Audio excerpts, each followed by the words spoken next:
வந்திருக்கும் இளம் சாதனையாளர்களுக்கும் அவங்களுடைய பெற்றோர்களுக்கும் தமிழக வெற்றி கழகத்தினுடைய தோழர்களுக்கும் என் நெஞ்சில் குடியிருக்கும்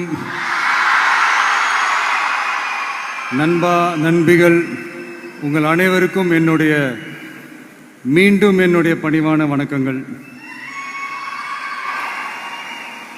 நான் இன்னைக்கு எதுவும் பேச வேணான்னு தான் நினைச்சேன். பட் ஒரு முக்கியமான ஒரு விஷயத்தை பற்றி இன்னைக்கு நான் பேசலைன்னா அது அவ்வளோ கரெக்டாக இருக்காதுன்னு எனக்கு தோணுச்சு. அதான்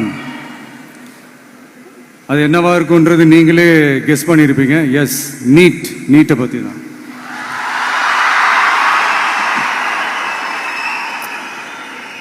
இந்த நீட்ன்றது பார்த்தீங்கன்னா நம்ம தமிழ்நாட்டில் இருக்கிற மாணவ மாணவிகள், குறிப்பாக கிராமப்புறத்தில் இருக்கிற ஏழை எளிய பிற்படுத்தப்பட்ட, மிகவும் பிற்படுத்தப்பட்ட மற்றும் தாழ்த்தப்பட்ட வகுப்பினை சேர்ந்த இந்த மாணவ மாணவிகள் எல்லாருமே ரொம்பவும் பாதிக்கப்படுறாங்கன்றது தான் ஒரு சத்தியமான ஒரு உண்மை.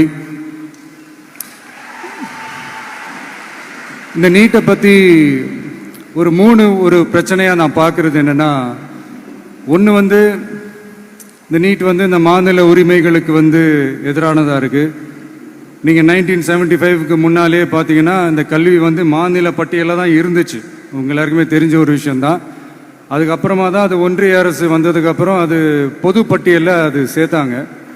எனக்கு தெரிஞ்சு அதுதான் ஒரு முதல் பிரச்சனையாக ஒன்று ஸ்டார்ட் ஆச்சு. ரெண்டாவது பார்த்தீங்கன்னா, ஒரே நாடு, ஒரே பாடத்திட்டங்கள், ஒரே தேர்வு. இது பேசிக்காகவே அந்த கல்வி கற்கும் அந்த நோக்கத்திற்கே ஒரு எதிரான ஒரு விஷயமா நான் அதை பார்க்குறேன். ஒவ்வொரு மாநிலத்துக்கு ஏற்ற மாதிரி அந்த பாடத்திட்டங்கள் இருக்கணும். இது நான் மாநில உரிமைகளுக்காக மட்டுமே இதை நான் கேட்கல. நீங்கள் பார்த்தீங்கன்னா அந்த கல்வி முறையில் பல்வேறு கண்ணோட்டங்கள், பல்வேறு பார்வைகள், டிஃப்ரெண்ட் பர்ஸ்பெக்டிவ்ஸ்னு ஒன்று சொல்லுவாங்க இல்லையா, அப்படி அதுக்கு ஒரு முக்கியத்துவம் கொடுக்குற ஒரு விஷயமா அது இருக்கணுன்றதான் என்னுடைய பார்வை. Diversity is a strength, it is not a weakness. பன்முகத்தன்மை அப்படிங்கிறது அது ஒரு பலமே தவிர பலவீனம்னு சொல்ல முடியாது.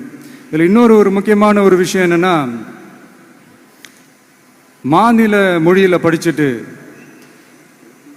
ஸ்டேட் சிலபஸில் படிச்சுட்டு என்சிஇஆர்டி சிலபஸில் தேர்வு வச்சா அது எப்படிங்க? அதுவும்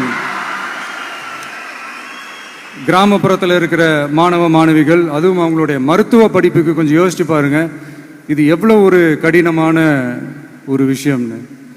மூணாவது நான் பார்க்குற ஒரு பிரச்சனை என்னென்னா, இப்போ போன மே மாதம் 5ஆம் தேதி அந்த நீட் எக்ஸாம்லாம் நடந்துச்சு. அதில் சில குளறுபடிகள்லாம் நடந்ததா நம்ம நிறைய அந்த செய்திகள்லாம் பார்த்தோம், படித்தோம் இல்லையா. அதுக்கப்புறமே என்ன ஆயிடுச்சுன்னு பார்த்தீங்கன்னா, அந்த நீட் தேர்வுக்கு மேலே இருக்கிற அந்த நம்பகத்தன்மையை மக்கள் மத்தியில் சுத்தமாக போயிடுச்சு. இனிமேல் நாடு முழுக்க அந்த நீட் தேர்வே தேவையில்லை அப்படிங்கிறத இந்த செய்திகள் மூலிமா நாம் எல்லாருமே புரிஞ்சுக்கிட்ட ஒரு விஷயம். சரி, இதுக்கு என்னதான் தீர்வு அப்படின்னா, நீட்டு விலக்கு தான் இதுக்கு உடனடி தீர்வு. நீட்டு ரத்து கோரி தமிழக சட்டமன்றம் கொண்டு வந்திருக்கிற அந்த தீர்மானத்தை நான் மனப்பூர்வமாக வரவேற்கிறேன். இதுக்கு அந்த ஒன்றிய அரசு அந்த கால தாமதம்லாம் எதுவும் செய்யாமல் தமிழ்நாட்டு மக்கள் அவங்களுடைய உணர்வுகளுக்கு மதிப்பு கொடுத்து இதை சீக்கிரமாகவே இதை சால்வ் பண்ணணும் அப்படின்றதான் இங்கே நான் கேட்டுக்கிறேன். சரி, ஓகே, இதுக்கு நிரந்தர தீர்வு தான் என்ன அப்படின்னா, அந்த கல்வி பொது பட்டியலேருந்து மாநில பட்டியலுக்கு கொண்டு வரணும். ஒருவேளை அதில் ஏதாவது சிக்கல்கள் இருக்கு அப்படின்னா ஒரு இடைக்கால தீர்வா இந்த இந்திய அரசியலமைப்பு சட்டத்தை திருத்தி ஒரு ஸ்பெஷல் கன்கரண்ட் லிஸ்ட், சிறப்பு பொது பட்டியல் அப்படின்னு ஒன்று உருவாக்கி அதில் கல்வி மற்றும் சுகாதாரத்தை அதில் சேர்க்கணும்.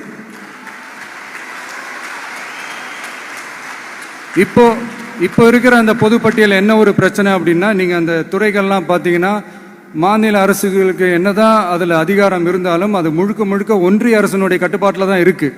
அதனால் மாநில அரசுகளுக்கு அந்த முழு சுதந்திரத்தை அது தரப்பட வேண்டும் அப்படின்றதான் இங்கே என்னுடைய தாழ்மையான ஒரு வேண்டுகோள். ஒன்றிய அரசு அவங்களுடைய கட்டுப்பாட்டில் இருக்கிற ஒரு சில இந்த மெடிக்கல் காலேஜஸ்லாம் இருக்குல்ல, எய்ம்ஸ், ஜிப்மர், பிஜிஐ இந்த மாதிரி நிறுவனங்களுக்கு வேணால் அவங்க வந்து அந்த நீட் எக்ஸாம் நடத்தணும்னா நடத்திக்கலாம். பட் இங்கே வந்து அந்த பிரச்சனை என்னன்னா, இது வந்து என்னுடைய ஒரு சஜஷன் தாங்க. இது நடக்குமா? உடனே நடக்காதுன்னு எனக்கு தெரியும். அப்படியே நடந்தாலும் அதை நடக்க விட மாட்டாங்கன்னு எனக்கு தெரியும். ஸோ அதனால் இந்த சந்தர்ப்பத்தில் என்னுடைய சஜஷனை வந்து உங்ககிட்ட அதை நான் பகிர்ந்துக்கணும்னு ஆசைப்பட்டேன். இதுதான் என்னுடைய தனிப்பட்ட ஒரு கருத்து நீட்டை பற்றி. ஸோ மற்றபடி வேறு ஒன்றும் இல்லை. வந்திருக்கிற என்னுடைய friends, learning is fun, education is celebration. ஜாலியாக படிங்க, ஸ்ட்ரெஸ் எல்லாம் எடுத்துக்காதீங்க. இந்த உலகம் ரொம்ப பெருசு, ரொம்ப ரொம்ப பெருசு. ஆப்பர்ச்சுனிட்டிஸ் அவ்வளோ இருக்கு, அவ்வளோ கொட்டி கிடக்கு. அதனால ஏதாவது 1-2 மிஸ் பண்ணாலும் எதுவும் ஃபீல் பண்ணிடாதீங்க. அப்படின்னா கடவுள் வந்து இன்னொரு பெரிய ஆப்பர்ச்சுனிட்டி உங்களுக்காக வச்சுட்டு காத்துக்கிட்டு இருக்கிறாருன்னு அர்த்தம். அது என்னன்னு தேடி கண்டுபிடிங்க.